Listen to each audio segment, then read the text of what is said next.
The CEO was still on the call when he overheard her innocent confession. Everything changed. Hello, everyone.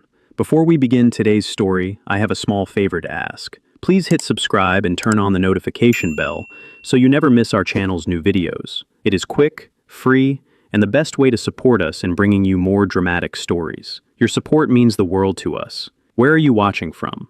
Drop your city or country in the comments below. Thank you very much.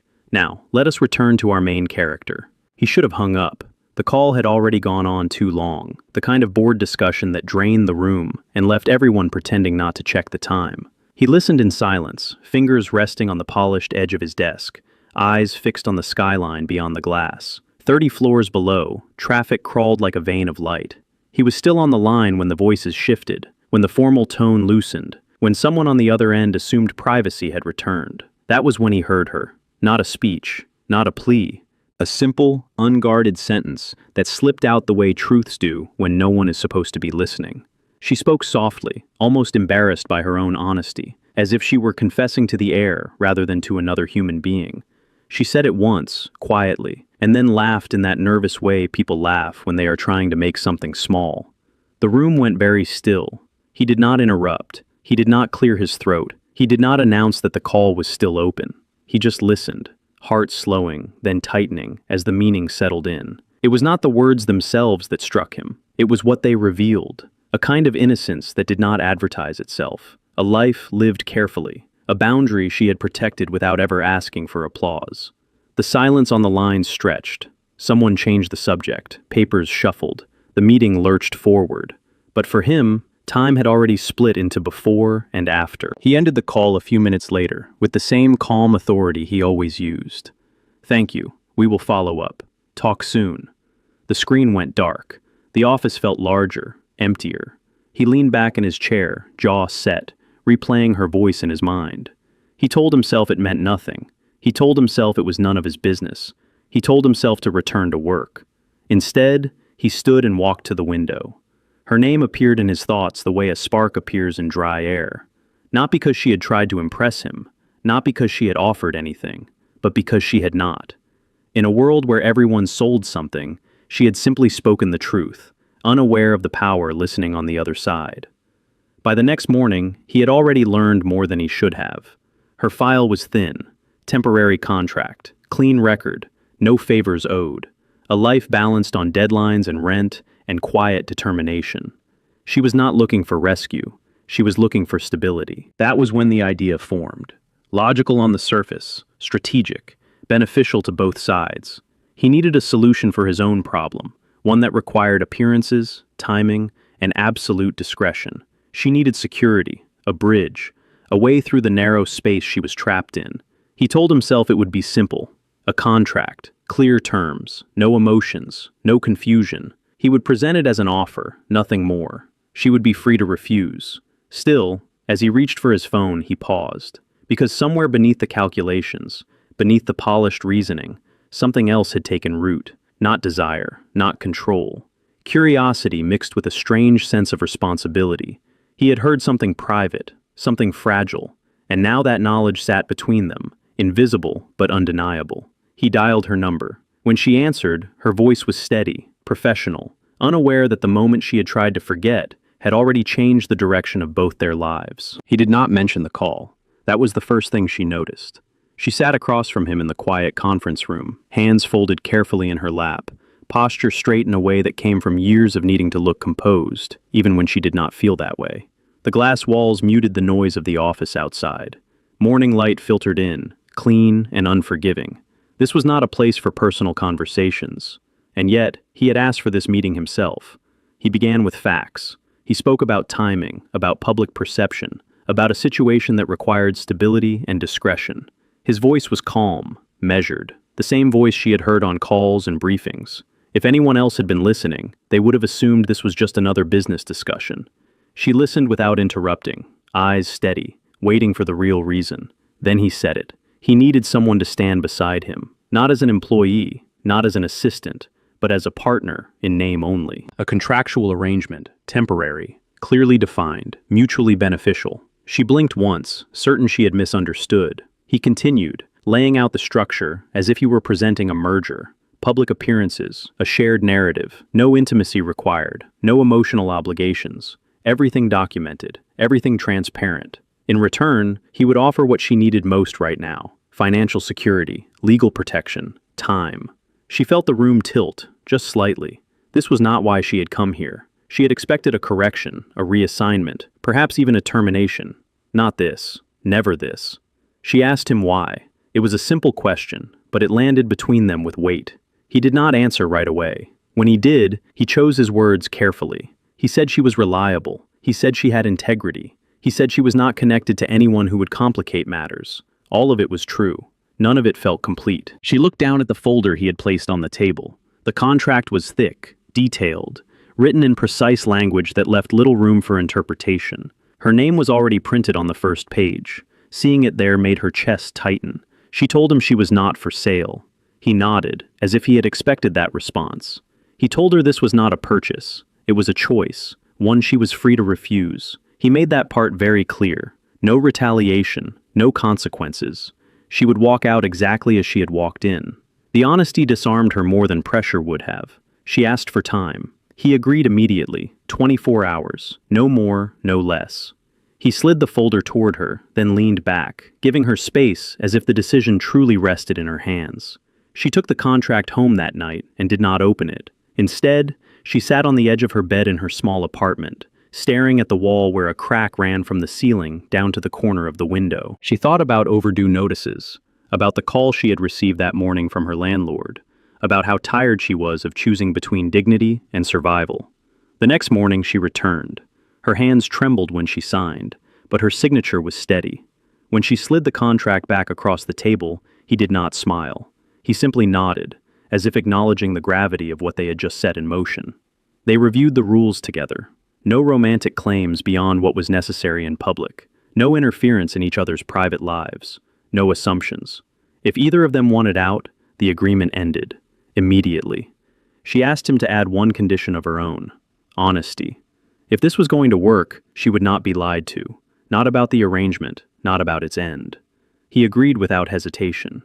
When the meeting ended, they stood at the same time, two people bound by ink rather than feeling. As she reached the door, he spoke her name, stopping her just long enough to meet her eyes. He told her he would protect her reputation as fiercely as his own. She nodded, unsure whether that promise comforted her or frightened her. Neither of them said what they were both thinking, that everything had already begun the moment he chose not to hang up. The first public appearance happened sooner than she expected. 3 days after the contract was signed, a black sedan waited for her outside her apartment building just after sunrise. She stood on the sidewalk with a single bag at her feet, coat pulled tight, heart beating faster than she wanted to admit. She had read the schedule twice the night before. Charity breakfast, brief remarks, photographs. Nothing complicated. And yet, as the car door opened, it felt like stepping into a life that did not belong to her. He was already inside when she slid into the seat. No greeting card smile, no practiced charm, just a brief nod and a quiet good morning. The space between them was deliberate, respectful, almost formal. She noticed that first. He was careful not to touch her, not even by accident. That should have made things easier. It did not. At the venue, everything moved quickly. Assistants, security, people who seemed to know exactly where to stand and when to move. She stayed close to him, as instructed, matching his pace, learning the rhythm of his world, step by step. When he introduced her, he did not exaggerate. He said her name clearly. He said she was with him. Nothing more, nothing less. Cameras flashed. Questions floated past them like static. She smiled when she was supposed to smile. She listened when she was supposed to listen. When someone reached out to shake her hand, he waited, watching, ready to intervene but never interrupting. It was subtle, protective, without being possessive. She told herself she was imagining it. Afterward, in the quiet of the car, she finally exhaled. She had not realized how tense she had been until the moment passed. He glanced at her then, just once, and said she had done well, not as praise, as acknowledgement. That night, she lay awake, replaying every second. The way people looked at her, the way doors opened without question, the way her name suddenly carried weight simply because it followed his. It unsettled her more than she wanted to admit. Over the next week, the pattern repeated. Appearances, dinners, short trips. Each time, the rules held. No intimacy, no private questions, no blurred lines. And yet, In the spaces between events, something quieter began to form. He noticed details, the way she always checked the exits when she entered a room, the way she flinched at raised voices, the way she relaxed only when she thought no one was watching. He adjusted without comment, chose quieter tables, shortened conversations, made room for her to breathe. One evening, after a long day, they rode up to the top floor in silence. The elevator hummed softly. She leaned against the wall, exhaustion etched into her face. Without looking at her, he loosened his tie and said she could skip the next appearance if she wanted. She was surprised. The contract did not require that kindness. She told him she would be fine. He did not argue. He simply accepted her answer, as if trusting that she meant it. Later that night, they found themselves alone in the kitchen of his penthouse. The city spread out beyond the windows. She poured herself a glass of water. He poured one as well, mirroring her without realizing it. The moment felt strangely ordinary. She asked him why he never crossed the line so many people expected him to cross. He thought for a long moment before answering. He said power only meant something if you chose not to use it. The words stayed with her. As she returned to the guest room that night, she realized something had shifted. The arrangement was still fake. The rules were still intact. But the distance between them no longer felt like a wall. It felt like a choice they were both making, every single day. The first real test came at a formal dinner he could not avoid. It was not a charity event or a quiet appearance with controlled press. This was a private gathering, hosted by members of the board, people who had known him long before the headlines did, people who believed they understood his life, his weaknesses, and his patterns. Bringing her into that room was not written anywhere in the contract, but he insisted she attend. She agreed, even though something in her chest tightened the moment she saw the guest list. The house was old money elegant, all dark wood and soft lighting. Conversations were low and sharp at the same time, layered with meaning. She stayed close to him as they entered, feeling eyes follow them. Curiosity first, then assessment. Introductions moved quickly, polite smiles, careful questions. She answered when spoken to, keeping her voice calm, her posture steady. She could feel the weight of being evaluated, not as a person, but as an addition to him. Then she saw the woman across the table. Tall, impeccably dressed, familiar with the room in a way that came from belonging. The woman smiled when their eyes met, slow and deliberate, before turning her attention fully to him. The shift was immediate, the conversation sharpened. Old stories resurfaced, subtle reminders of shared history. The woman spoke as if she still had a claim, as if this arrangement were temporary and everyone knew it. She did not look away. She did not interrupt. She simply listened. When the woman finally turned to her and asked how they had met, the table went quiet. It was the kind of silence that waited for a mistake. She felt his attention settle on her, not as pressure, but as trust. She answered honestly, without revealing anything that was not hers to reveal. She spoke about timing, about respect, about choosing to stand beside someone not because of status, but because of intention. Her voice did not waver. She did not oversell. She did not retreat. The woman smiled again, thinner this time. Later, as dinner continued, the questions turned sharper. Someone mentioned contracts. Someone joked about arrangements. Someone suggested that everything in that room could be negotiated. That was when he spoke, not loudly, not defensively. He placed his hand on the table, palm open, grounding the moment. He said she was there because he wanted her there. He said he would not tolerate speculation about her motives or her worth. He did not explain further. It was enough. On the drive home, neither of them spoke for several minutes. The city lights blurred past the windows. Finally, she broke the silence. She asked him who the woman was. He answered truthfully, a past he had outgrown, a connection that no longer held power over him. She nodded, absorbing the information without judgment. She told him she did not like being used as a test. He apologized, immediately, without justification. That surprised her more than the dinner had. Back at the penthouse, she paused before heading to the guest room. She told him she needed one thing clarified. If this arrangement ever turned into a battleground between him and his past, she would leave. No negotiations. He met her gaze and agreed. That night, as she lay awake, she realized something else had shifted. The world around them was beginning to push back, and for the first time, he was choosing her side without being asked. The contract had not required that, but he did it anyway. The first crack appeared when the arrangement began to feel normal. Weeks passed, and the rhythm of their lives settled into something dangerously comfortable. She learned his schedule without trying to. Early mornings, late nights, long stretches of silence, followed by sudden intensity.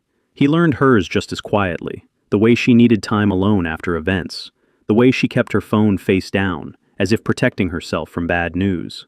They were careful, still careful, but the care itself had changed. One evening, after returning from a short trip, she found him already in the kitchen when she arrived home. His jacket was draped over the back of a chair, his sleeves were rolled up. The scene felt intimate in a way the contract had never accounted for. She stopped short, unsure whether to step forward or turn away. He looked up and said her name, not as a greeting, but as acknowledgement. She nodded, suddenly aware of how quiet the penthouse felt. No assistance, no schedule, just the hum of the city outside. She poured herself a glass of water, hands steady out of habit rather than calm. He watched her for a moment, then spoke. He told her the board was not satisfied. They were pushing for permanence, for clarity, for assurances that what they presented to the public was not temporary. He did not disguise the pressure. He did not soften it. She felt her chest tighten. This was not what they had agreed to. She reminded him of the contract, the exit clause, the promise that if either of them wanted out, it would end without consequence. She said it evenly, but there was something in her voice that betrayed her, a quiet fear she had not named yet. He listened, fully. When she finished, he nodded.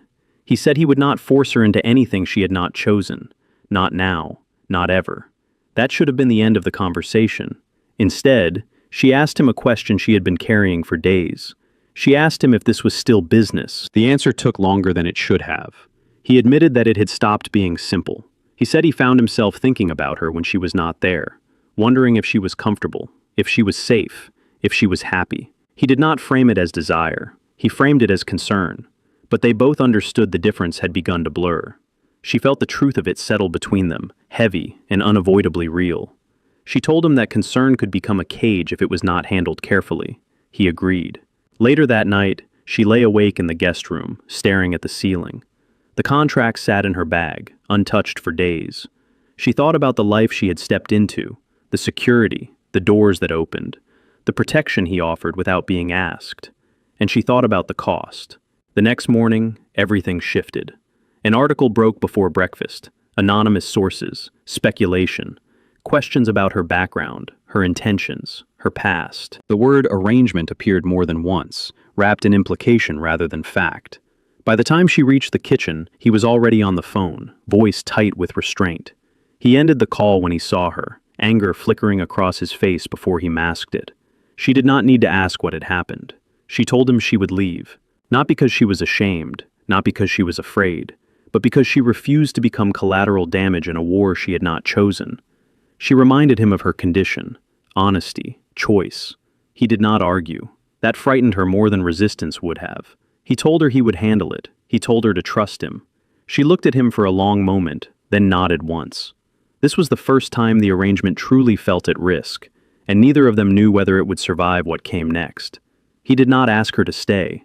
That was the hardest part. After she told him she would leave, he simply nodded, as if acknowledging a decision he had known was coming. He told her she could take as much time as she needed.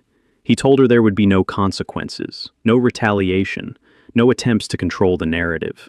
His voice was steady, but something in his eyes had shifted, a tension she had not seen before. She packed quietly, not everything, just enough to remind herself that this was still temporary, that she still belonged to herself. As she zipped her bag, she paused, hand resting on the fabric, listening to the distant sounds of the city. The penthouse felt different now, less like shelter, more like a crossroads. She did not leave immediately. Instead, she spent the afternoon walking through the city alone. She needed distance, air, perspective. The headlines replayed in her mind, not as words but as implications. People questioning her motives, her worth, reducing her to a theory instead of a person. By evening, she had made her decision. She returned just as the sun dipped below the skyline. The apartment lights were dim. He was in the living room, jacket still on, phone face down on the table in front of him. He looked up when she entered, surprise flickering across his face.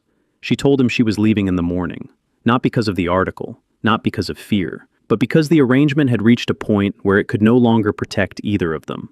She said that staying now would blur lines that had to remain clear if anything real was going to survive. He listened without interrupting. When she finished, he stood and walked to the table. From a drawer, he removed the contract, the same one she had signed weeks earlier. He held it for a moment, eyes scanning the familiar pages as if seeing them for the first time. Then he did something she did not expect. He tore it in half. Once. Cleanly. Then again. The sound was soft, but final. He dropped the pieces onto the table and looked at her. He said the arrangement was over. Effective immediately. He said whatever happened next would not be bound by ink or obligation. He said he would face the board, the press, and the fallout on his own. She felt her breath catch. He continued, voice lower now. He admitted that he had crossed a line long before the article, not in action, but in intention. He told her that what he felt was no longer something he could hide behind logic or necessity. He told her he cared for her, not because she fit into his world, but because she had challenged it. He told her he was sorry, not for the contract, not for the offer, but for ever placing her in a position where she had to choose between safety and truth. She did not respond right away. The room felt suspended, as if waiting for her to decide what this moment would become. She looked at the torn pages on the table, at the man standing in front of her, without the shield of authority or certainty. She told him she appreciated the honesty, but she still needed to leave. She needed time to decide who she was without the protection of his name, without the noise, without the expectations. She needed to know that if she ever came back, it would be because she chose him, not because circumstances pushed her there. He accepted that without argument. The next morning, he walked her to the door. No promises, no dramatic declarations, just a quiet understanding that something important had ended, and something else might begin later, if they were both brave enough to let it. As the door closed behind her, he stood alone in the silence. For the first time, he had chosen to let go, and for the first time, it felt like the only honest move he had ever made. The backlash came faster than either of them expected. Within 48 hours of her leaving, the narrative hardened. Commentators speculated. Investors questioned judgment. The board called an emergency meeting, framing concern as responsibility, pressure as prudence. They wanted distance. They wanted reassurance. They wanted him to restore control. He sat at the long table alone, no partner beside him, no carefully curated image to soften the room, just facts, projections, and a quiet expectation that he would do what he had always done before, protect the company first, sacrifice whatever was necessary. They presented options, statements drafted by lawyers, language that would imply misunderstanding without admitting fault, language that would quietly place the burden on her absence rather than their actions. He listened, then he closed the folder. He told them there would be no statement that questioned her integrity, no implication that she had sought advantage, no revision of history that reduced a person to a headline. He told them that if stability required dishonesty, then stability was not worth preserving. The room went silent. Someone reminded him of consequences, share price, confidence, leadership optics. Someone else suggested a replacement narrative, one that framed the entire arrangement as a misunderstanding corrected in time. He stood. He said leadership was not optics, it was accountability. He said if the company could not survive without discrediting a woman who had done nothing wrong, then the problem was not her presence, it was their values. When the meeting ended, the outcome was unclear, but the line had been drawn. That night, alone in the penthouse, he reread the articles, not for strategy, for understanding. He saw the story as she must have seen it, stripped of nuance, reduced to motive. He understood then that silence would be interpreted as agreement. The next morning, he acted. He held a press conference without warning. No prepared remarks beyond a single page, no public relations buffer. Cameras filled the room. Questions came sharp and fast. He answered calmly. He said the arrangement had been a mistake, not because it was hidden, but because it placed someone else at risk without her consent to public scrutiny. He said the contract was void. He said the relationship no longer existed. And then he said something no one expected. He took responsibility, not as an executive, as a man. He said she had been honest, professional, and undeserving of the speculation aimed at her. He said the failure was his. He said he would not correct the record by erasing her dignity. The room shifted. Some questions went unanswered. Some answers unsettled investors. But the message was clear. The line would not move again. Across the city, she watched the broadcast alone. She had not expected him to do that. Not publicly. Not at that cost. She felt the familiar instinct to retreat, to protect herself from disappointment. But this time, the moment asked something different of her. He was not asking her to return. He was not invoking loyalty. He was standing still and letting the consequences land where they may. Days passed. The noise faded into background static. She returned to her routines. She took a temporary position far from his orbit. She rebuilt something small and stable, piece by piece. And yet, something remained unresolved, not as longing, but as recognition. One evening, she found an envelope slipped beneath her door. No logo, no seal. Inside was a single note, not an apology, not an explanation, just one sentence. I chose truth, even when it cost me. She sat with the note in her hands for a long time. For the first time since everything began, the choice ahead of her felt entirely her own. And she realized the story was not finished yet. She did not go back right away. That was the choice she made first. After reading the note, she folded it carefully and placed it in the drawer beside her bed. Not as a keepsake, as a marker. Proof that something real had happened, even if it never became anything more. She returned to her days, early mornings, long walks, work that asked little of her beyond consistency. The quiet helped. It reminded her who she was before the contract, before the headlines, before her name carried someone else's shadow. Still, the city felt different now. Everywhere she went, she noticed the absence. Not of him, exactly, but of the weight she had been carrying while standing beside him. For the first time in months, her choices were entirely her own. That freedom was steadier than relief. It did not rush her. It waited. 2 weeks passed. Then came the invitation. It was not formal, no embossed letterhead, no assistant coordinating schedules. Just a simple message asking if she would meet him for coffee. Neutral location, no expectations, no urgency. He made it clear that a no would be accepted without question. She stared at the message longer than she meant to. She thought about the press conference, the board meeting, the way he had stood alone in front of cameras and taken responsibility without using her as a shield. She thought about the contract torn cleanly in half, about the fact that he had not tried to replace her with another narrative when she left. In the end, she said yes. The cafe was quiet, tucked between a bookstore and a florist. Nothing about it suggested power or performance. She arrived first and chose a table near the window.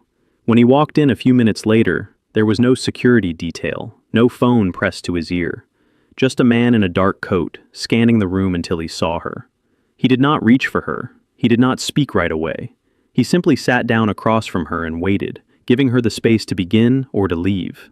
She stayed. They talked about small things at first. The weather, the neighborhood, the coffee. He listened more than he spoke. When she finally asked how things were, he answered honestly. The company was steady. His position was intact but changed. Trust was slower now. He did not complain. She told him about her work. Temporary, quiet, enough. Then the silence shifted, no longer awkward, but intentional. He told her he was not there to ask her back into anything. Not a role, not an arrangement. He said he wanted to apologize again, not to erase what happened, but to acknowledge it fully. He said he had learned what it meant to choose without leverage. She believed him. She told him she was not ready to step into his world again. Not yet. She needed to be sure that if she ever did, it would be because she wanted him, not because she admired what he had risked. He nodded. He said he would wait, not as a promise, as a fact. When they stood to leave, there was no embrace, no dramatic farewell, just a quiet understanding that something new had been offered. Not a contract, not a performance, a possibility. That night, as she walked home alone, she realized something important had happened. The power imbalance that once defined everything between them was gone. For the first time, whatever came next would be chosen on equal ground. And that changed everything. She did not answer him right away. That was how she knew the moment mattered. After the cafe, days turned into weeks. Not with silence, but with space.